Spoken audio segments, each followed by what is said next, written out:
Sifu, a fighting game I originally started in 2022 and absolutely loved this game. But for some reason, I just completely stopped playing it and I always planned on picking it up eventually, but never got around to it until now. I already had 18 out of 43 trophies for the platinum, which speed things up a lot, but I did have one problem coming back to this game, and that was relearning the game itself. If you've never played Sifu before, it's a very hard game, and after not playing it for 2 years, I had to sharpen the old kung fu sword, and for some reason I thought the museum would be a great place to start, which is obviously wrong, because that boss was absolutely whooping my ass. But during this booty beating, I remembered how beautiful this game is. Like, look at this boss arena. But after dying over and over and over and over and over again, I finally beat her at the young age of 25, which is not bad at all. But there is a trophy for beating the entire game at 25, and I had 2 whole levels in front of me, so obviously this is not going to do. But instead of wasting my life trying to beat that boss, I just decided to go for other trophies. So I left that and got my first trophy, which was using photo mode. Don't know how I never got that trophy before, but we take it. The second trophy I got was knowledge greed, and that was for just completing the detective board for the tower. And then straight after that I completed the board for the museum and picked up another trophy in the tower for just upgrading my weapon durability. I don't think that's the actual thing you need to do, but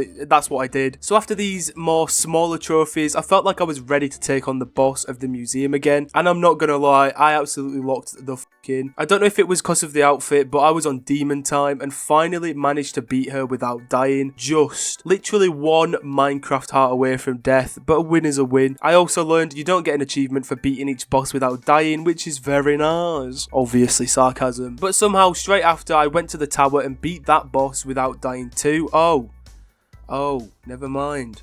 Nearly beat her without dying. But I took it and pushed forward to the sanctuary, where I randomly got an achievement for performing each takedown type at least once, which is very nice. That saves me a lot of time instead of guessing to do which ones I haven't done. But unfortunately this is where I must confess, as I did change the difficulty because I actually wanted the platinum sometime this year, and this dude Yang, I have never beaten this guy before. There's a reason I stopped playing this game, and even after changing the difficulty, he still beats the living daylight out of me. I did eventually beat him and got 3 lovely achievements for it. Furious Fist for just beating Yang, Scarless for beating the game younger than 50, and then Prodigal Child for beating the game younger than 25. However, I did feel great shame as I did change the difficulty for these trophies, but I wiped away the tears and carried on, because at least I don't have to worry about dying anymore. I decided to nip over to the squats as I'd unlocked a key earlier, and after finding the right door for it, I found the last thing I needed for the squats detective board and got the detective story achievement. Shortly after, I jumped into the club's pit, where you have to first beat the Juggernaut before any other enemy, and to be honest,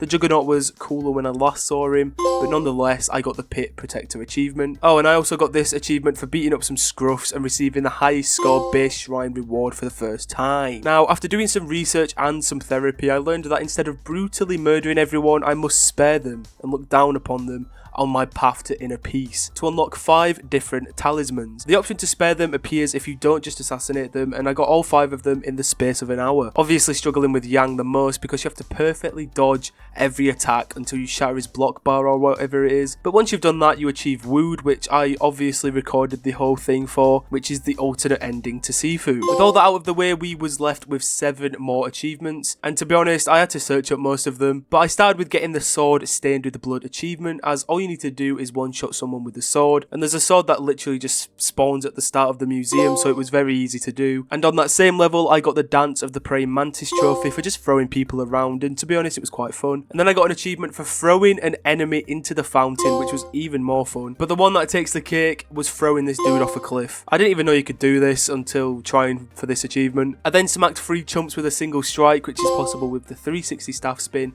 which took a little while, but this next achievement was the worst one I had to get so far. It was very annoying, and that achievement was Rumble in the Hangar. To get this achievement, you have to beat everyone in the hangar in 1 minute and 20 seconds. Sounds, you know, fine, but what this fails to tell you is that you can't just take the shortcut and beat everyone to death. Like, it's not that easy. You have to go through the entire level as normal and then do it, which I had no idea about until I eventually decided to search it, because surely I'd have done it by now. But after like 45 minutes of trying, I finally got the lovely trophy and never went back to the squats ever again. And after all this, we had one trophy left. I went over to the sanctuary once more to perform every type of focus attack, which is fairly easy even though the last one didn't want to appear, but when it did, I dropped the paw sword and got myself the Master of the Phoenix Eye Fist achievement, and then the sexy platinum pop straight after. So my review of Sifu, honestly, it's an amazing fighting game, and it's honestly one of my favourite fighting games as well. It honestly just makes you feel like a beast, dodging everything and just beating the shit out of everyone. The art style complements the game even more, and I can easily recommend this platinum to everyone, even if like me you have to change the difficulty. You know, there's no shame in changing the difficulty, right guys?